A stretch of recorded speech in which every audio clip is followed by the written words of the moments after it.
love how that works. My name is Maria Escobar-Lemon, and I have the privilege and pleasure of serving as the Executive Associate Dean at the Bush School of Government and Public Service. I want to thank everyone for coming tonight. Welcome to all of you here. Welcome to those who are joining us online. We're so glad to have both our in-person and online attendees join us for this important discussion.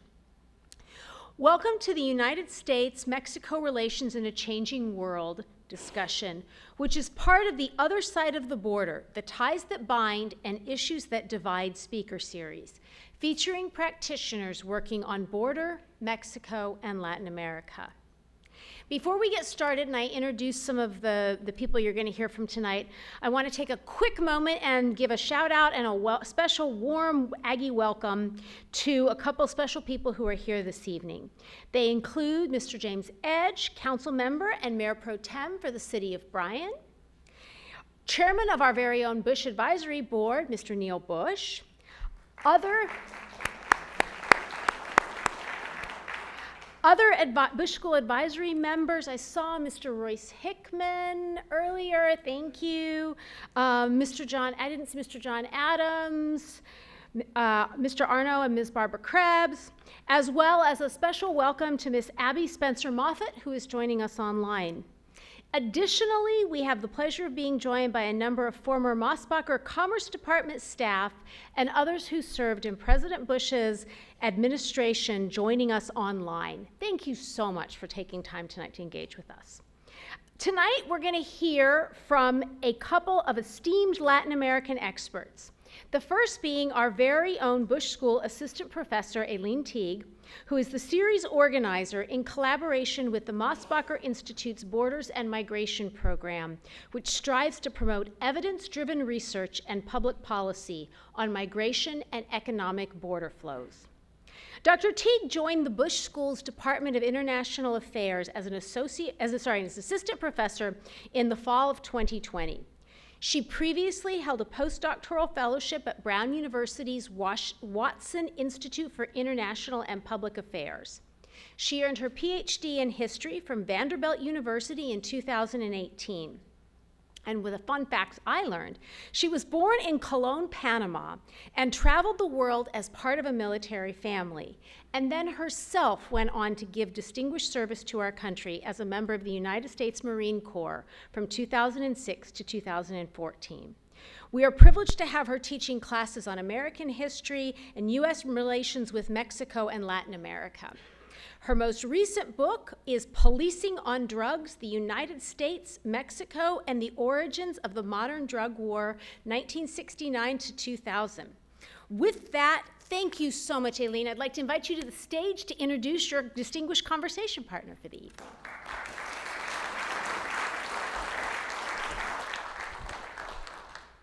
Fantastic. Thank you so much, Maria. And thank you to all of you for joining us tonight, both our graduate and undergraduate students, the Bush School community, and our faculty members. And an additional welcome to those who are tuning in on Zoom tonight. We really appreciate your support.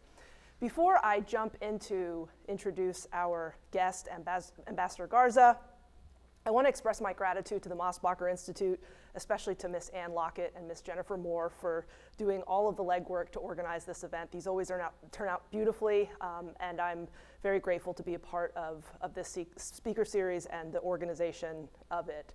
So with that said, I want to introduce Ambassador Antonio Garza, who served as U.S. Ambassador to Mexico from 2002 through 2009. Prior to assuming that responsibility, he was chairman of the Texas Railroad Commission, a statewide office to which he was elected in 1998. Mr. Garza was formerly a partner at Bracewell and Patterson, now Bracewell, and served as Secretary of State of Texas and Senior Policy Advisor to the Governor of the State of Texas from 1994 to 1997, and as Cameron County Judge from 1988 to 1994. Among his many experiences working in public policy and the corporate sector, Mr. Garza is a member of the Board of Trustees of Southern Methodist University, a director to the George W. Bush Foundation, and chairman of the Bush Presidential Center's Advisory Council. He is part of the University of Texas Development Board and is a past chairman and president of the Texas X's, the Alumni Association of the University of Texas at Austin. Additionally, the ambassador is director to the Texas Tribune, America's Society, or Council of the Americas, American Chamber of Commerce in Mexico City, and is a member of the Council on Foreign Relations and COMEXI, the Council on Foreign Relations Mexican counterpart. Additionally, Mr. Garza is a recipient of the Aguila Azteca, or Aztec Eagle, the Mexican government's highest honor bestowed upon a foreign national. Currently, he serves as senior advisor to the Mexico City office of White & Case LLP, one of the world's leading global law firms, and is chairman of Vianvanto Ventures, a management consultancy with a focus on US-Mexico cross-border business development. So there's a lot of things. This is a... With that said, I'll cut the bio short, and we'll welcome the conversation with Ambassador Tony Garza. Yeah. Thank you.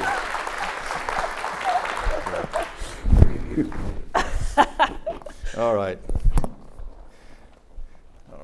All right, so with that intro behind us, it's great. I mean, I feel like one of the best formats here, and one of my favorite type of forum to engage with our guest speakers is this sort of open conversation type format. And I think that there's no better place to start than with public service, which is something we both care deeply about. And I mean, I served in the military, and I work in an academic community where many in the audience also highly value public service, especially in the spirit of President George H.W. Bush's legacy. And just to kind of get the conversation going, could you share a bit about your connection to President Bush and tell us about the path that eventually led you to serve as U.S. Ambassador to Mexico for 7 years? Yeah.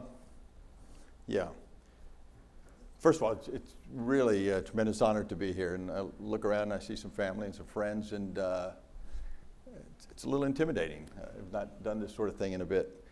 I had the opportunity to walk through the Bush Library today, the Presidential Library.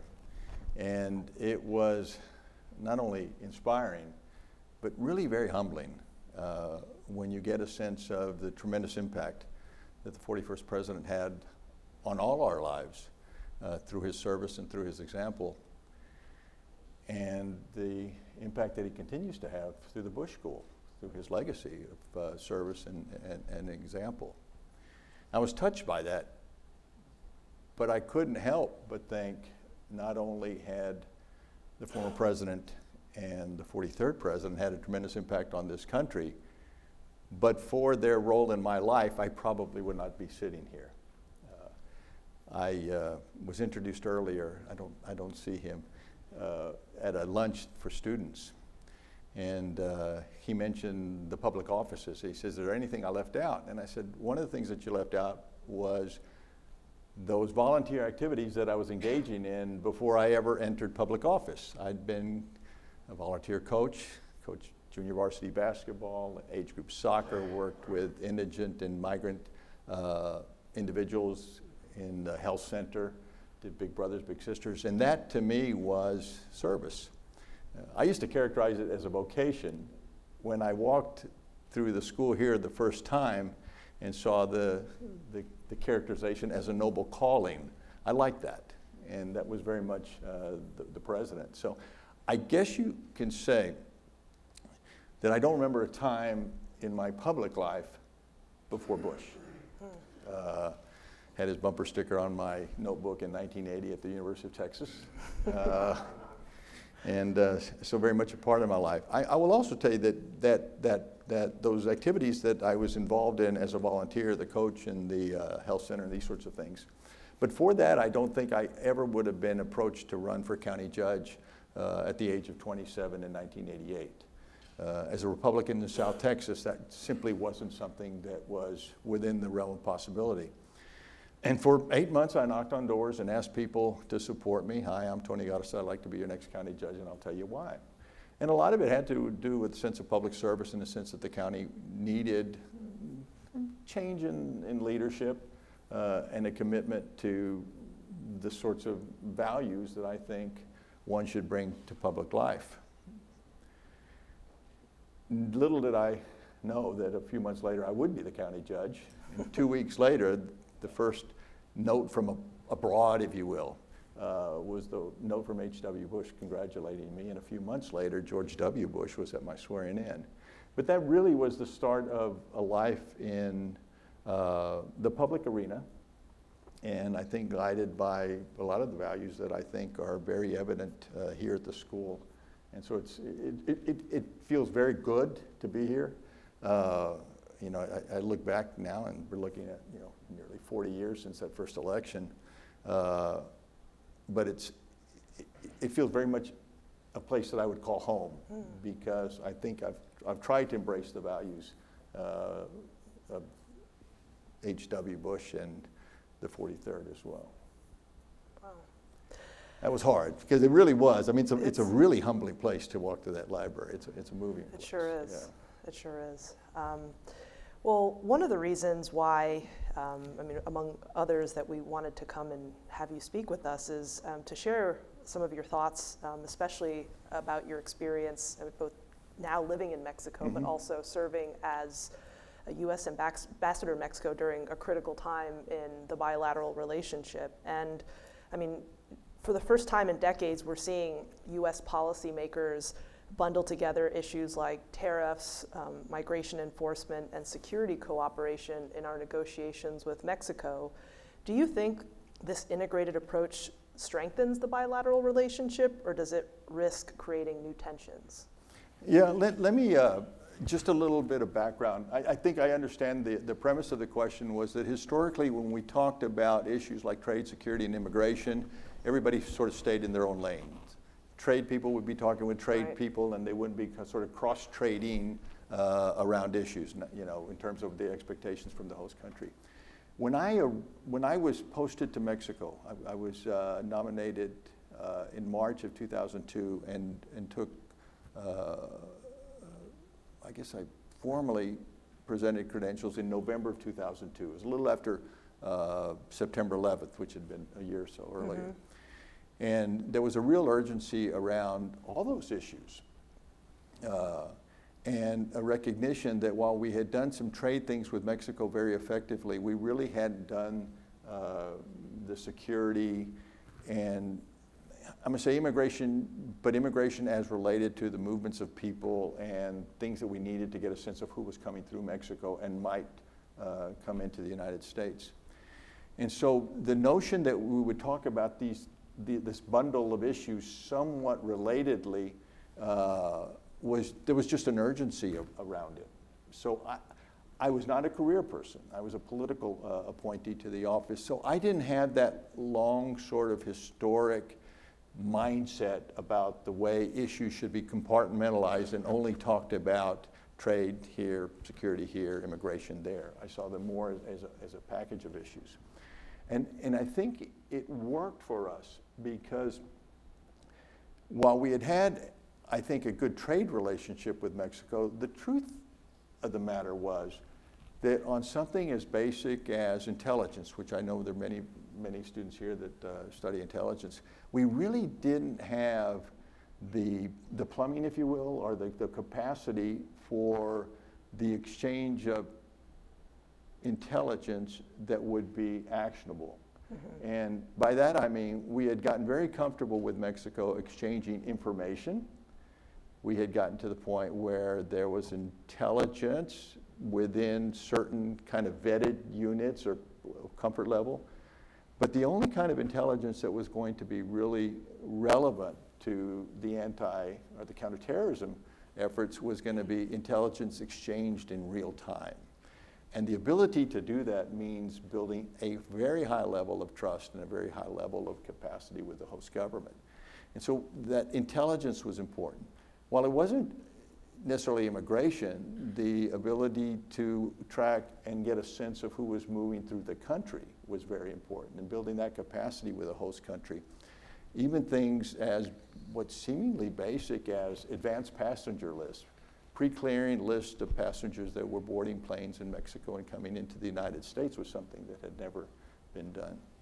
And on trade, you had all the issues related to moving in a safe and secure way safe, trade that should be moving, and at the same time having sufficient capacity for inspections at borders and others so that nothing was slipping through there.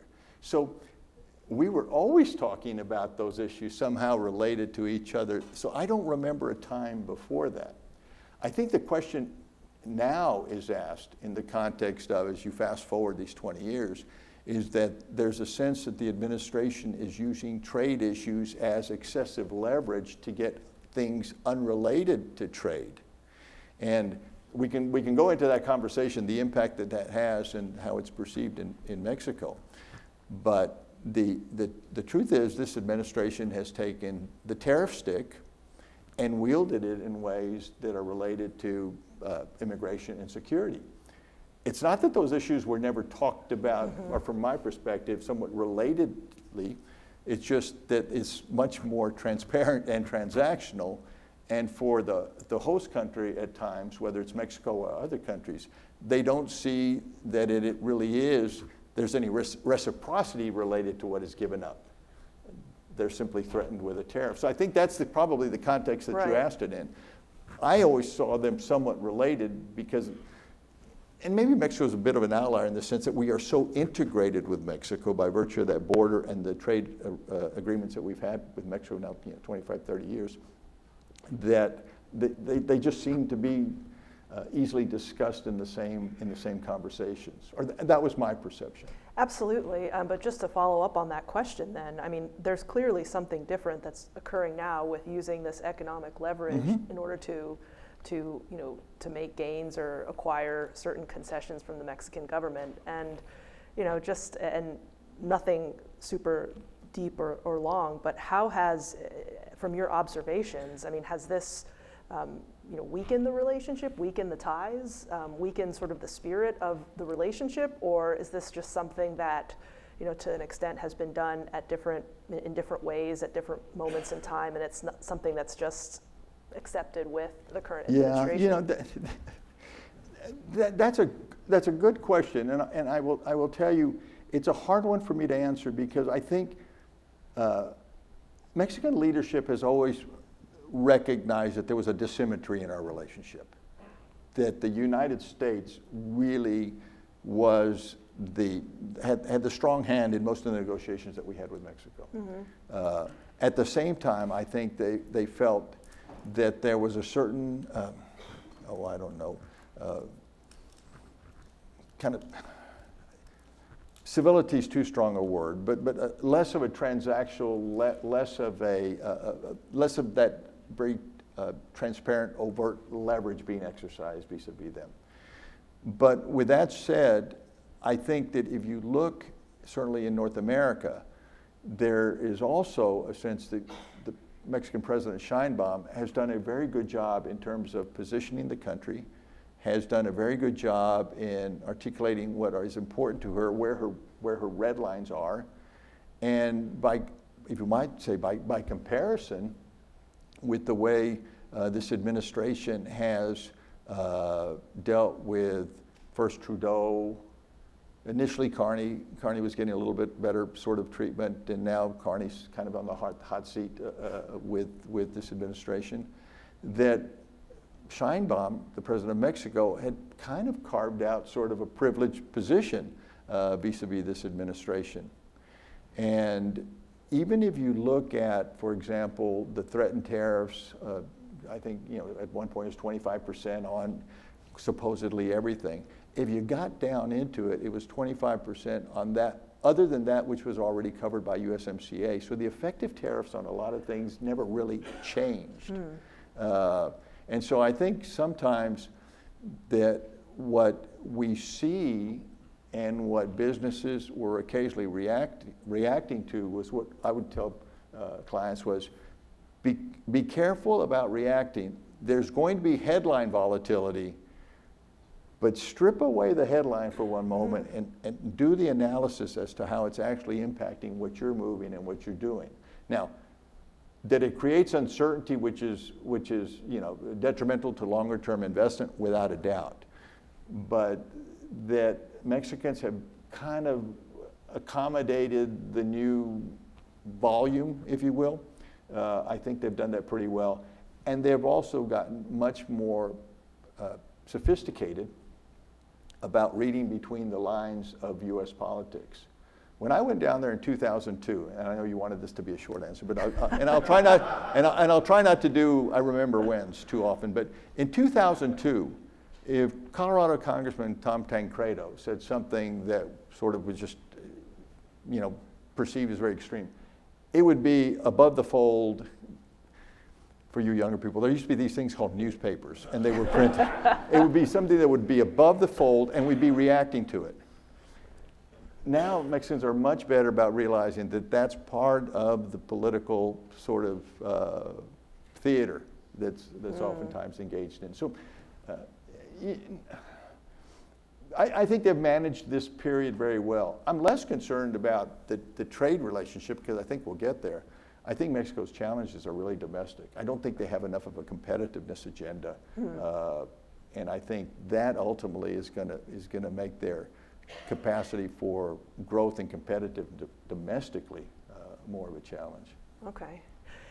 Before we go on to the next question, and I have a couple more questions, but on your programs there are codes, and we want to hear from you. And so shortly we're going to open it up to your questions for Ambassador Garza. So scan the code and please send us some questions, which we'll entertain in just a couple minutes.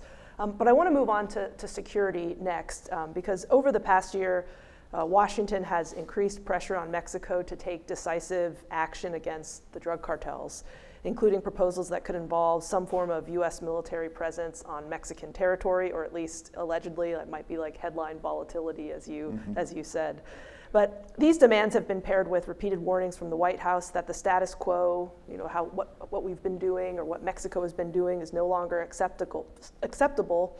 And for some, it seems that the question isn't whether the United States pressure will intensify, but how far it might go, and whether Mexico is ready for the scenarios that some are being openly discussed. So how do you see the tide on security issues evolving in the next 6 months to a year? Is it going to be more of the same, or do you anticipate, because Mexico is having some challenges with security, and it is going to affect its relationship with the United States, but I wonder, how you see this situation evolving in the coming 6 months to a year?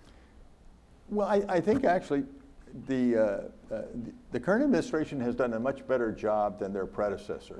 I think in many respects, Claudia Sheinbaum has benefited from not being López Obrador on security, and she's done a much better job there, and from not being Trudeau as relates to the United States. And she's played she's positioned herself very well. Her predecessor on security, his mantra was something called abrazos, no balazos. That means I'm going to hug the criminal, I'm not going to take aim on them. I'm not going to put them in my sights, which didn't work. And the other thing, he also failed, I think, to take advantage of the United States' desire to work more closely with Mexico, particularly after his predecessor, Enrique Peña Nieto, had pretty much shut the door on a lot of cooperation. During that period, in the wake of 9/11, we built a lot of capacity on counterterrorism that pivoted into counter-narcotics efforts. And there was the initiative during the Bush 43 administration called the Mérida Initiative, which I really thought would, in many ways, might have been to security what NAFTA had been to trade, naively. Because what was set up in Mérida had really built some counter-narcotics capacity that was built on the wake of counterterrorism. And let me tell you, we did so many things on counterterrorism that would have never happened but for 9/11. And one of the things it made clear is that countries don't do things really because they're friends of yours. Countries do things because you have an alignment of interests, and particularly the tough things. We did exchanges of intelligence around the Bay of Campeche because that's where Mexico's oil resources were. They didn't do that because they were necessarily wanting to work with us. They did that because a strike on those oil resources would have been, and we did it because it would be a strike on our economy. They did things around tourism and passenger lists because we wanted to know who was coming in and out, but they also wanted to protect their tourism assets. And so there was a real alignment there that they were doing things that would have never theretofore been done. And we pivoted into counter narcotics. During the Peña Nieto administration, that atrophied. Sure. And so López Obrador could have done more with this. President Sheinbaum is doing more with the United States. And I think that there's much more going on than the general public realizes in terms of the numbers on the extraditions, the numbers on the interdictions, the number of homicides within the country, the coordination on really on the intelligence stuff. I mean, I'm amazed at, quite frankly, the drone activity along the border and these sorts of things. That wasn't going on before. So I think this administration gets good marks for cooperation. I think they recognize, and I used this expression earlier, and I mean it, that you can do so much more when you're willing to be discreet about it. Right. And that's not something that this administration in the United States has always put a high value on. Sure. But on this, I think they have shown some sensibilities. Well, that's good. It's wonderful to hear, and that there is some optimism for issues of security. And remaining on that topic, I want to talk a little bit about Venezuela, not about it directly, but how the spirit of what happened in Venezuela in early January might influence the U.S. actions towards Mexico. And specifically, following the recent U.S. military operation in Venezuela, President Trump publicly referenced Mexico three times in the span of a week, insisting that cartels are running Mexico and something's going to have to be done. And so, in your opinion, did the U.S. intervention in Venezuela do anything specific, whether actual or rhetorically, to shape what could be future American actions in Mexico? Yeah, I guess in the days after that, you would pick up conversations of people in Mexico saying, I guess it's possible. I guess this administration quite conceivably could entertain some sort of action of that nature in Mexico. You heard that. I don't think that anybody rated that possibility high. Sure. And for many reasons. One, it would very much be a red line for the Mexican government. I think at that point, all cooperation would likely cease. Second, I don't think it would be particularly effective because you would not be trying to take out a governmental head. Presumably, you'd be targeting narcotics cartel heads within the country, yeah. Kingpins, which we've already had a pretty effective strategy with respect to targeting kingpins. The problem with Mexico is not so much kingpins. Obviously there are governmental challenges at different levels, and it's a little uneven that way. But the corruption in Mexico, I compared a little bit more to a fog. It's kind of pervasive, and it rolls in different ways in different parts of the country. And you can't attack a fog with a surgical sort of strike like you did in Venezuela. And so I think the likelihood is low because the effectiveness would be almost nil. But it would be very much a bright line, and all cooperation would cease. I think on another level, occasionally you'll hear conversations in Mexico saying, yeah, it wouldn't make any sense at all. And the only possibility would be if the domestic politics in the U.S. were so good, I say that in air quotes, going into November, that this administration thought they needed to do something like that. I can't imagine this administration would put that much at risk for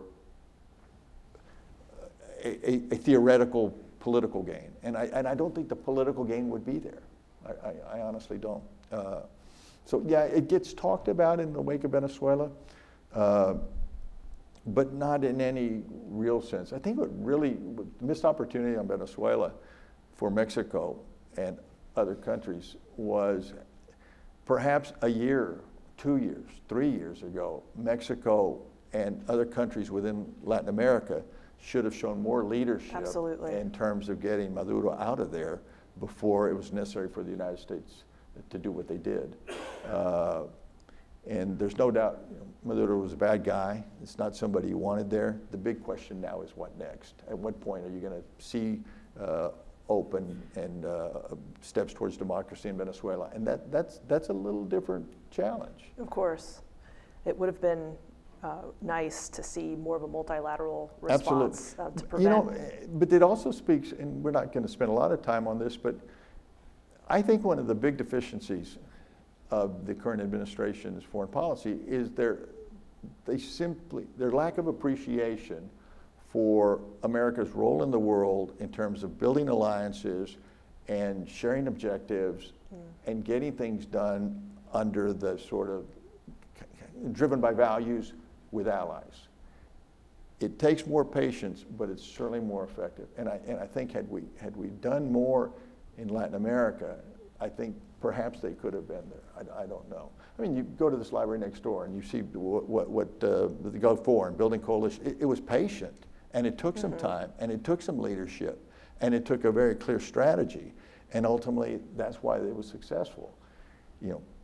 The euphoria of Maduro out may be fleeting if we can't answer that what next question. Sure. And to get the what next right, I think we're going to need more of a coalitions around Latin America working with us, or at least feeling good about what our role down there is. Right, or at least having some semblance of support. Yeah. Well, for Mexico's part, President Claudia Sheinbaum's government has shifted away from hugs not bullets, as you mentioned, and that was the doctrine of her predecessor, López Obrador, and towards a more assertive posture. Sheinbaum has intensified efforts against major cartels, including operations specifically targeting fentanyl production. Maybe I want to tease out the question a bit more about how might these strategies reshape cooperation on organized crime moving forward? Are you optimistic that this is going to continue, this level of cooperation is going to continue? I would want to talk a little bit more about that. Look, I think we'll see the level of cooperation continue as long as we, and I say we now, U.S., continue to foster a generally positive overall climate. Sure. A lot of the cooperation, the perception in the United States was that it was a byproduct solely of the threat.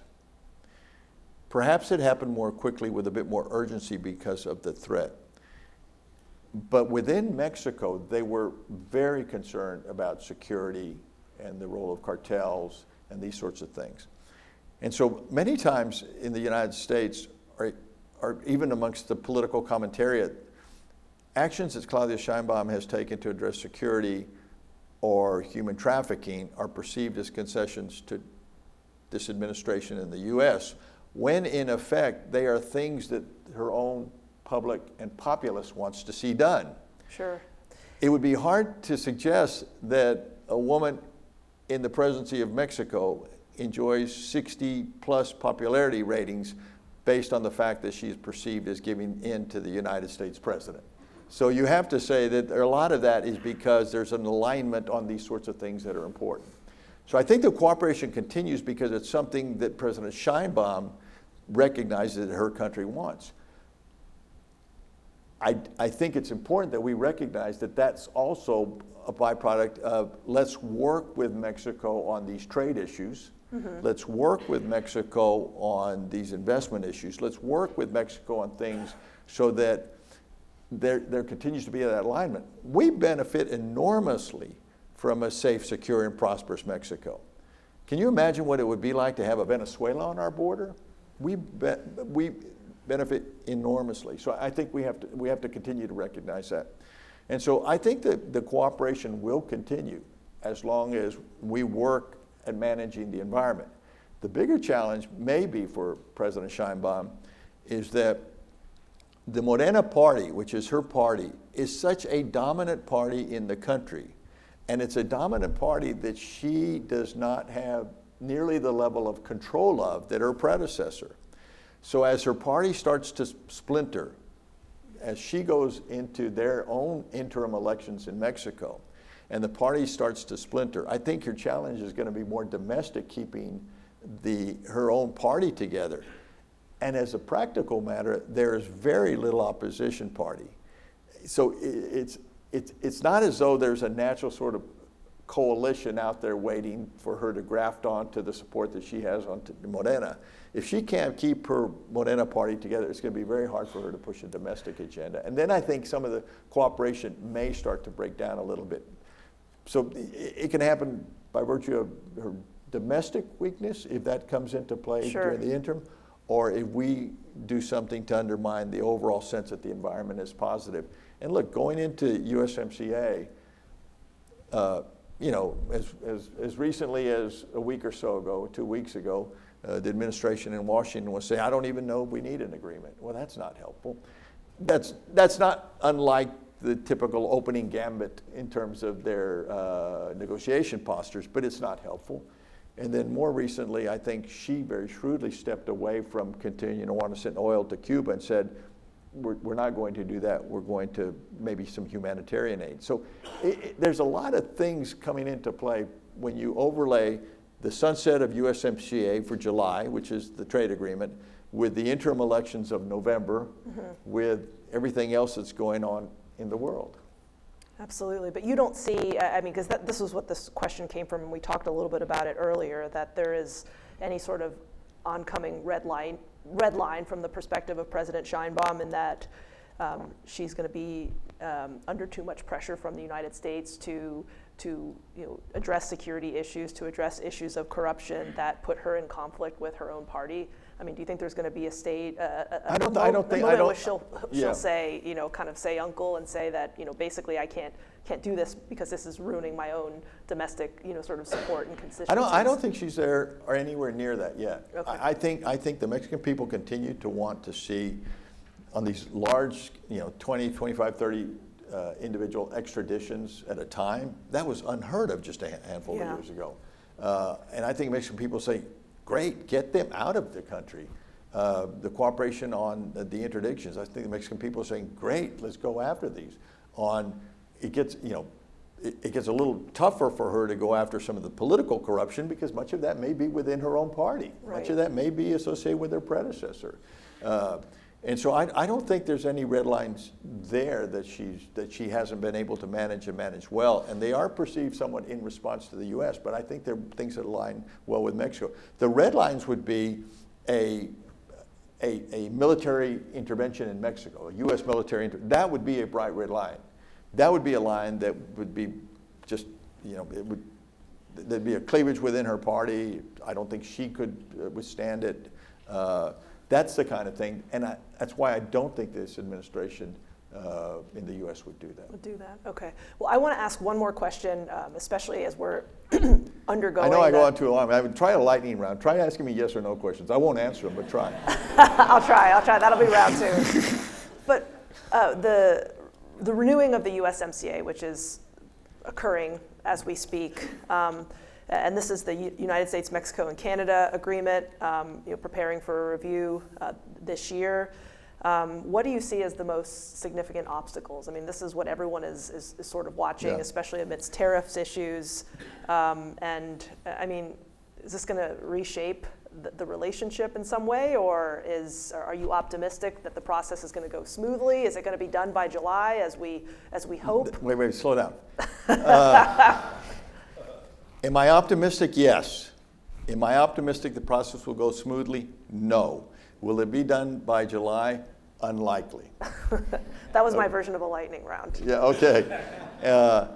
I will say this,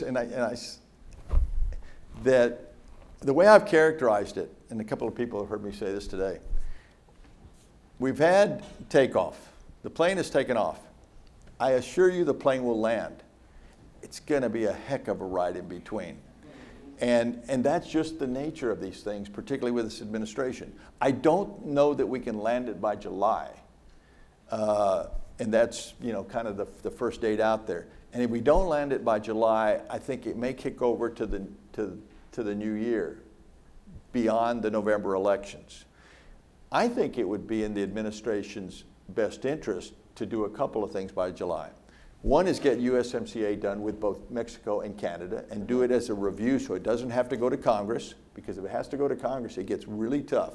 They don't have trade promotion authority, it won't get done. Get that thing to ground, July, review, boom. The other thing I think the administration would be wise to do is do some around, let's say, the Dreamers Act, or do something around H-2B visas, do something around, look, our labor supply is tighter and tighter and tighter. And so I think those two things would actually serve this administration very well politically. And going into November, they might be, if they don't get it, those sorts of things by July, I think you kick it over to the new year. And all that does is leave in the air the kind of uncertainty that is not good for investors. I mean, you'll see it continue to. And I say, I am optimistic because even if you look at USMCA as the default almost, that we've got to get it done, I firmly believe if you look at what's going on in the world today, the so-called fracturing, if you saw the Carney speech at Davos, the realignment up, our retreat almost from leadership on trade with whether it be with the EU or in the Pacific or these sorts of things, we're going to need a foundation. Our platform has got to be North America. We will get through this period as the pendulum swings, I think, back to a little more sort of thoughtfulness on trade. And we'll need this platform to then sort of start thinking about what's our relationship going to be in the Pacific, with the EU, with others. Because that's really longer term how we're going to deal with, we're not going to decouple from China. Sure. We're going to sort of try to manage the confrontation down. And how we do that, I think, is going to have to be from a base of strength in North America. And I think, I want to believe that the leadership in the three countries recognizes that. Again, it'll be default, it won't come easy, and it won't come quick, but I think at some point they'll realize there was wisdom in looking at North America as a region. There is wisdom in having a platform like USMCA. There is wisdom in having a security perimeter that is larger than just one country. Well, I'm going to open it up to audience questions now. We have a lot of questions coming in, and two different members of our audience wanted to know what it was like to work across the Vicente Fox and Felipe Calderón administrations.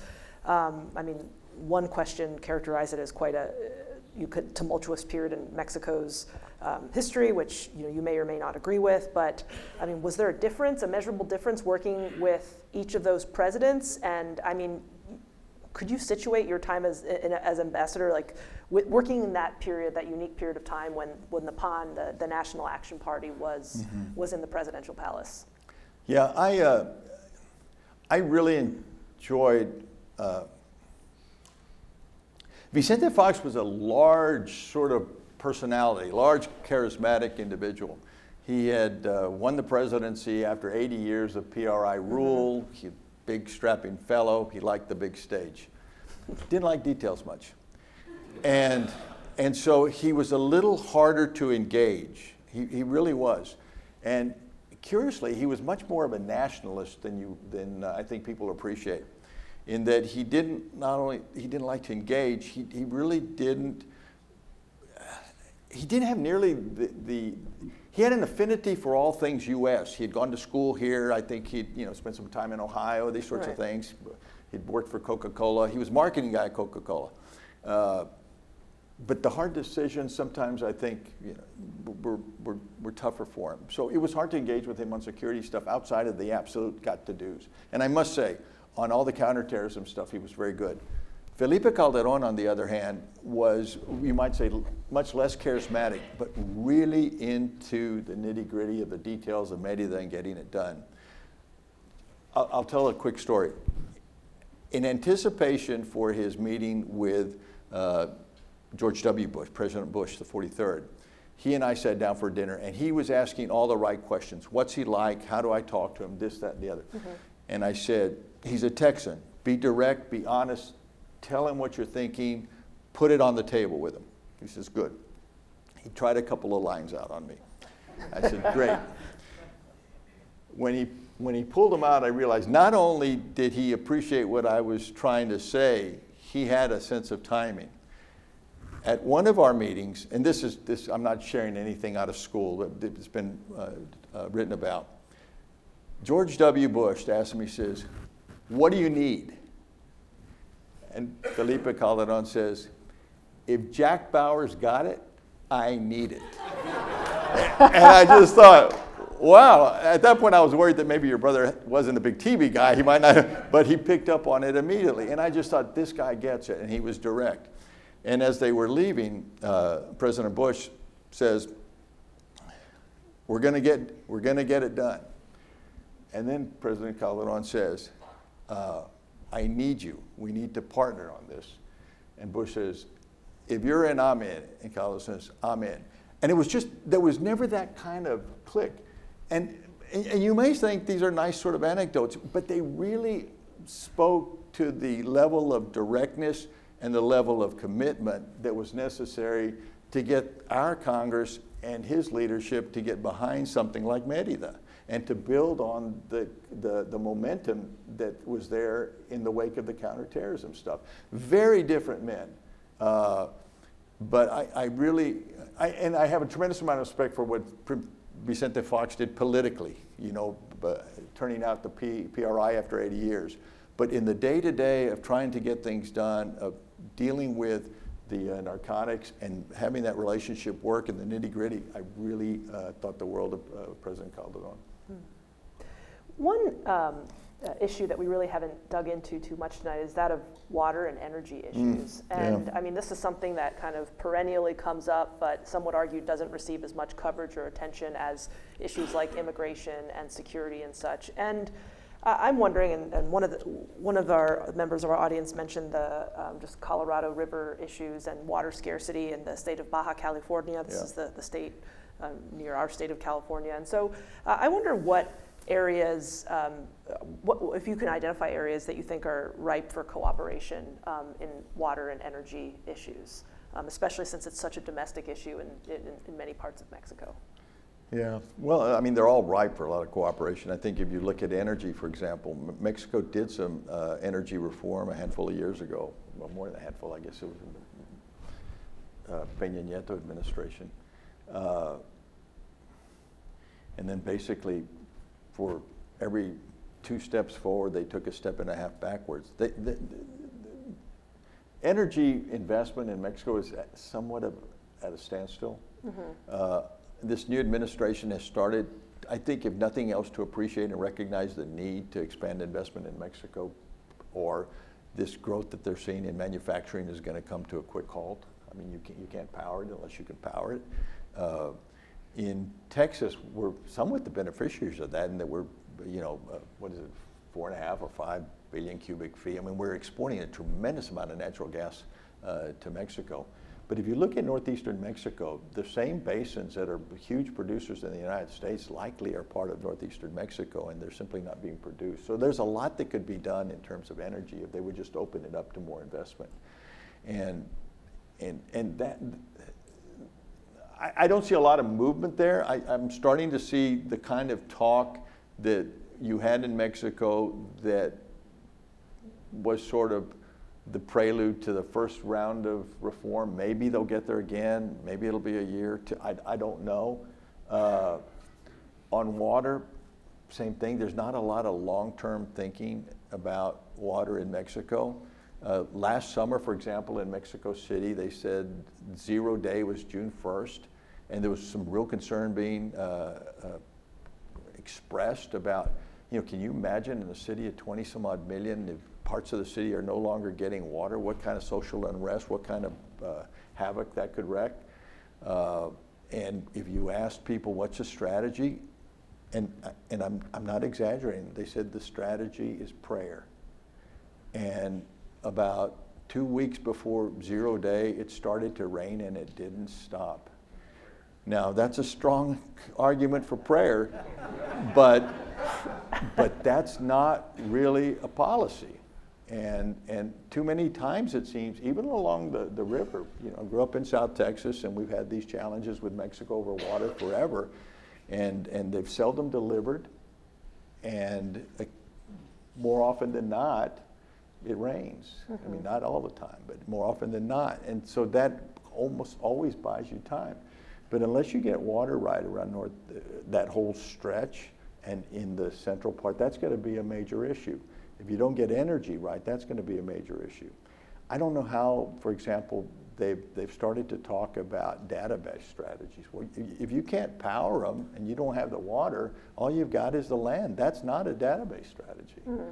And so there's a lot of areas that I think are ripe for cooperation. I have not seen the level of back and forth even between Texas and Mexico that you used to see. I mean, Texas for the longest time led really the nation on discussions around trade and immigration.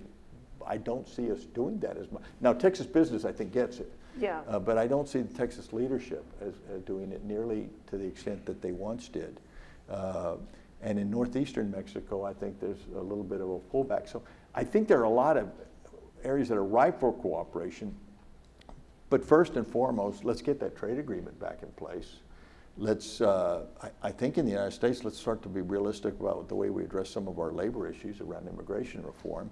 In Mexico, if they take a couple of steps in the right direction on energy and the continued cooperation on security, let's get some of those basic kind of blocking and tackling things done before, and maybe on that we can start building longer, more longer-term strategies around some of these other big issues. Yeah. One question came up about China, and you had lunch with a group of our graduate students. Yeah, tough bunch. Really tough. Really, it was. It was good. It was a good lunch, but it was tough. This afternoon, and somebody brought up China, and basically, what is the, I don't know what to call it, threat, but Chinese investment in Mexico has increased, engagement has increased, and I wonder how you see the Chinese relationship with Mexico in the coming years, and whether or not that poses any sort of legitimate threat to the United States. You know, I may be I don't want to say naive. I mean, but I didn't see all that much Chinese activity in Mexico around manufacturing. Okay, I saw a lot of Chinese cars, and I could understand. I mean, it's a pretty good car at a great price, right? And so I could understand the appeal that it had, sort of retail. But I didn't see the same level of Chinese activity in Mexico that you had, let's say, in Peru or in other parts of Latin America, where you saw them going in and sort of making investments and doing some big infrastructure things. I really didn't see that in Mexico. You saw some activity around industrial parks, maybe in northeastern Mexico. For a while, there was a lot of talk about maybe Mexico would be kind of the workaround for tariffs and this sort of thing and access into the U.S. market. You saw the Mexican government respond pretty quickly to putting tariffs in place so that wouldn't be possible. That was perceived as in response to the U.S.'s, maybe in part. But if you look at the last, I want to say, really,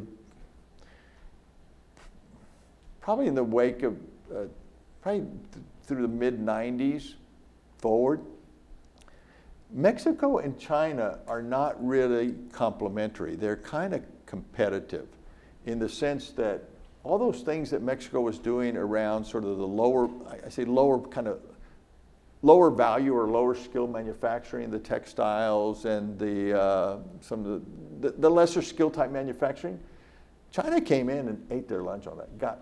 Took all that and really hurt Mexico. And what Mexico did, their response to that was move kind of up the value chain. Mexico's manufacturing is actually pretty good. The automotive, some light aeronautic, I mean, different things that are pretty good. That's what China's after now, because China's already captured all this. Now China wants what Mexico's doing now. So I don't think, keeping China out of Mexico is not necessarily solely a U.S. interest. It's probably in Mexico's best interest to stay as hitched to the United States on these sorts of issues as possible. Not for us, for them. It's in their own best interest. And that's, to me, right. That's kind of why you'll see that China thing. Now, the twofer is that they're perceived to be doing it, and in Washington they're perceived to be being accommodated. Well, that's a twofer for Mexico. But I think it's in Mexico's best interest to fully integrate with the United States and recognize that their strongest selling point, sure they've got beautiful beaches, sure they've got great beer, sure they've got a lot of great food, but their strongest selling point is access to the United States, and that's something they don't ever really want to put at risk. Right. So these might be kind of seemingly unrelated threads, but I mean, there's been a lot of media coverage in the last few weeks, as you know, of domestic immigration enforcement issues. I mean, you can't really watch without looking to Minnesota. That's actually a bigger issue in Mexico than you appreciate. Well, that's exactly what you anticipated my question. So thank you so much. Well, look, how is it being spoken about in Mexico? Is there any sort of impact on the U.S.-Mexico border? I mean, I just how are people in Mexico seeing or talking about it? They're talking about it the same way people in the United States are talking about it. Really, I mean, what you're seeing in Minneapolis, well, however you might feel about immigration and ICE and enforcement, you're not seeing something that most Americans are comfortable with. I want safe, secure borders. I want immigration law enforcement. I've seen Border Patrol do their job. And at the same time, what I'm seeing now, a lot of Americans are saying, wait, that doesn't seem quite right. And Mexicans are having the same reaction. Perhaps they're having it a bit more viscerally because in some respects they're saying, wait, that could have been fill in the blank, brother, sister, mother, whatever. Or that was so-and-so that had a work permit. Or that was so-and-so that, if I remember correctly, actually was a citizen. You know, it's kind of, so it's echoing back in a way that, that you hear talked about. You don't necessarily hear the government reacting to it, but I do hear people reacting to it on a sort of on a more what's going on here level. And really, again, I mean, regardless of how you feel about immigration generally, I mean, I think most people want that whole notion of safe, secure, and they want to know who's in the country, and but they want it done with a certain, I don't know, they want it done according to kind of like, even just for lack of a better word, accepted enforcement protocols, and they're not seeing that. I think even the administration is realizing that they've gone too far and is sort of trying to sort of rein some of this in. And if you look at some of the reforms proposed, you know, they don't seem outrageous. Right. Well, we're nearing the end of our Q&A period, so if you have any last minute questions, yeah. That's a tribute. Get a good photo up there. I know he was a big fan of socks, and that's the best I could do. I couldn't find the ones that he had gifted us all those years ago. Yeah. Well, I mean, this seems like a good conclusion question, but if you were advising the next ambassador to Mexico, you know, what would you tell them to stop doing, to start doing? You know, what should they prioritize? You know, I think the current ambassador is really doing a very good job. Yeah.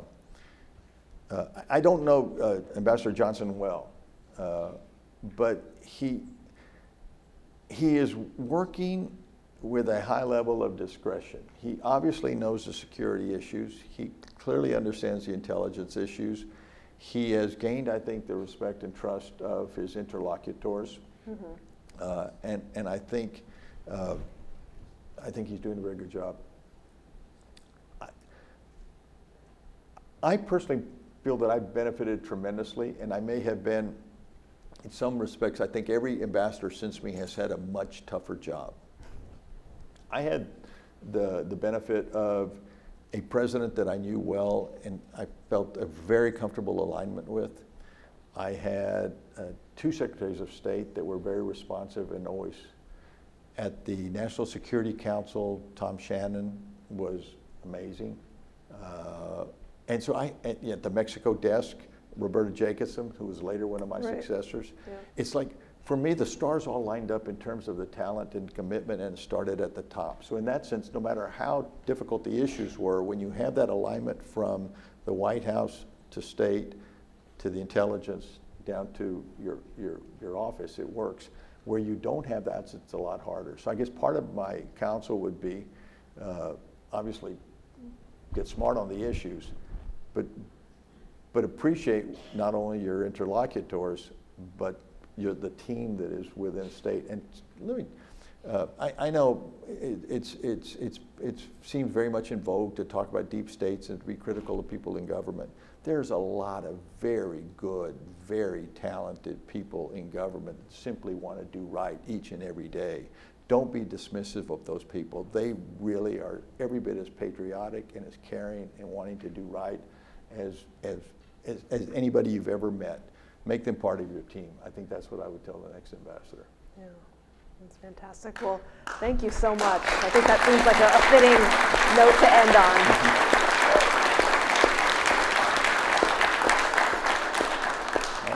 Fantastic. Well, thank you so much again, Ambassador Garza, for coming. Thank you to you all for joining us, and we wish you a good night, and we look forward to seeing you at our future events.